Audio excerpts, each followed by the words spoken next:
Another way to identify a wolf in sheep's clothing, or a shill, or any dark agent is to pay attention what they're not telling you.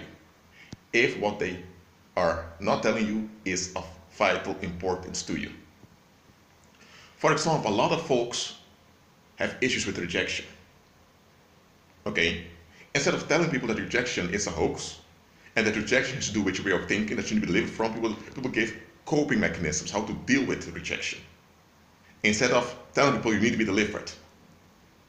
Now, what benefit is there for you to remain in rejection to cope with it? Who benefits from this?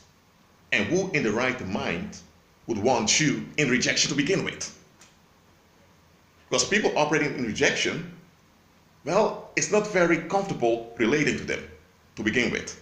So who in the right mind wants you in rejection? Come on. Another thing. A lot of folks have encountered people that don't like them or have negative charges against them. And they want to tell you to respect people's personal space and to be polite and to just cope with people's charges against you. Now, why didn't they don't tell you that nobody has a right to have a negative will, and not only doesn't anyone have a right to have a negative will, but nobody has the right to transfer the negative charge onto you?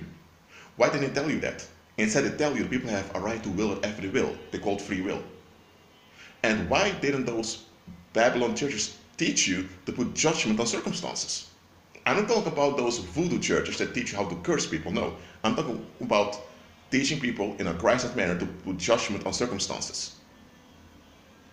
Why didn't they tell you that nobody has a right to charge you negatively? They never told you that. Look, if you have an evildoer and he or she harms people, and those people now becoming rich at him and he gets all that negative attention, that's something else. But just because there's an expectation people have, and you don't meet that expectation, people get fed up with you, they don't like you, now they have something against you, they can't see you, they can't stand you, what's that? And you have to put up with that charge. They're the ones with the frustration, so they're the ones charged, but they don't want to face it, so they want to project it onto you and dump it onto you so that you will deal with it. You have to deal with it. They victimize you, but it's your problem being victimized.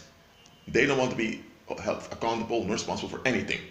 And the world tells you to cope with it because they have a free will, they have a right to do that. No, they don't. Why didn't they tell you to put judgment on circumstances? They tell you to forgive, move on, forget about the past, forgive and forget. They tell you all these ways to cope. Me, the moment I began to intensify enforcing judgment on circumstances, it's then that I noticed a lot of things changed in circumstances. And it's then I noticed that people's attitude suddenly changed. Instead, I noticed people suddenly don't even dare to utter anything in my direction. That's a bit negative. I really sensed a 180-degree change when I began to enforce righteous judgment on the circumstances around me. Why don't they teach you this in Babylon churches? Why do they want you to be a receptor of negative energy? Just ask yourself that. I'm not going to give the answer, just think about it. That's it for now. Be at peace.